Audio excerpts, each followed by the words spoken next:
हिंदुस्तान की सड़कों पर और विशेषकर देश के सभी तीर्थ स्थानों के बाहर, नदियों के किनारे, जहाँ जहाँ भी लोग तीर्थ यात्रा, स्नान, पुण्य कर्म आदि के लिए जाते हैं, वहाँ भिखारियों की बहुत बड़ी संख्या देखने को मिलती है।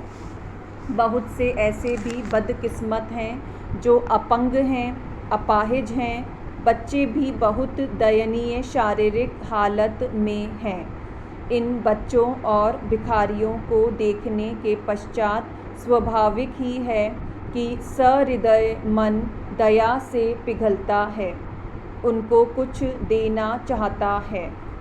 अन्न, धन, वस्त्र आदि देकर उनकी सहायता की जाती है, पर इस सहायता का कोई अंत नहीं। एक दिन पश्चात ही वे पुनः भूखे और बीमार ही मिलते हैं। यह सही है कि भारत के सुप्रीम कोर्ट के निर्णय में एक बार फिर यह कहा गया है कि सड़कों और सार्वजनिक स्थानों पर भीख मांगने से रोकने का आदेश नहीं दिया जा सकता। शिक्षा और रोजगार की कमी के कारण बहुत से व्यक्ति मजबूर होकर भीख मांगते हैं। यह सामाजिक और आर्थिक समस्या है। इसका हल किसी आदेश से नहीं हो सकता। माननीय न्यायाधीशों ने यह भी कहा कि यह मानवीय समस्या है। इसको कल्याणकारी देशों द्वारा संविधान के भाग 3 मौलिक अधिकार और 4 प्रदेशों के नीति निर्देशक सिद्धांतों के अनुसार ही हल करना चाहिए। निश्चित ही सुप्रीम कोर्ट का कुछ वर्ष पहले दिया गया भिखारियों की दिशा सुधारने का आदेश निर्देश बहुत ही मानवीय सहृदयता का परिचय देता है। याद रखना होगा कि पहले भिक्षा मांगना विशेषकर युवा अवस्था में अपराध योग्य माना जाता था, पर अब बेकारी, गरीबी और अशिक्षा से पीड़ित भारत के अनेक लोगों की पीड़ा को महसूस करते हुए सुप्रीम कोर्ट के जस्टिस शाह की बेंच ने इसी सप्ताह एक जनहित याचिका पर सुनवाई करते हुए यह टिप्पणी की है। इसी विषय पर 10 अगस्त को पुनः सुनवाई का आदेश दिया गया है। देश के समक्ष वास्तविक समस्या तो भिखारियों की बढ़ती हुई संख्या की है। इन भिखारियों में से बच्चों, वृद्धों, युवा व महिलाओं की संख्या भी बहुत ज़्यादा है। युवक युवतियां भी भिक्षा मांगने में बड़ी मात्रा में लगे हुए हैं। इनमें से कुछ तो हाथ में आम जन के उपयोग की कुछ वस्तुएं लेकर बेचते हुए दिखाई देते हैं। भिक्षा भी मांगते हैं, पर अधिकतर महिलाएं गोद में बहुत ही छोटी आयु के बच्चों को लेकर दूध की बोतल हाथ में लिए बच्चे के लिए दूध मांगती दिखाई देती है। कटु सत्य तो यह है कि उनको इस दूध की बोतल को भरने के लिए कितने भी रुपए दिन में क्यों न मिल जाएं, यह बोतल खाली ही रहती है और बच्चा शायद भूखा ही। मेरी निश्चित जानकारी के अनुसार इन महिलाओं का शोषण भी होता है। एक महिला ने इस संबंध में जो उत्तर दिया, शिष्टाचार आज्ञा नहीं देता कि उसे समाज के सामने रखा जाए। बहुत से प्रबुद्ध जन यह जानते भी हैं। अब यह प्रश्न भी है कि इसका हल कौन निकालेगा। आकाश पर पैबंद लगाना किसी एक व्यक्ति का काम नहीं। राष्ट्रव्यापी सामाजिक संगठन सरकार के सहयोग से ही यह काम कर सकते हैं। वैसे यह काम कठिन नहीं।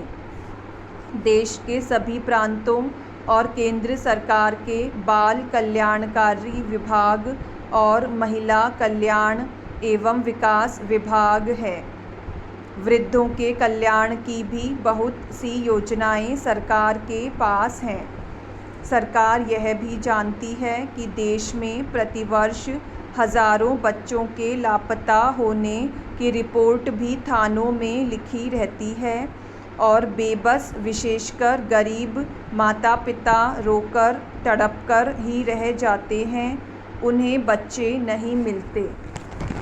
सरकारी आंकड़ों के अनुसार जो खोए हुए बच्चे मिलते हैं उनमें से 56% लड़कियां नहीं मिलती।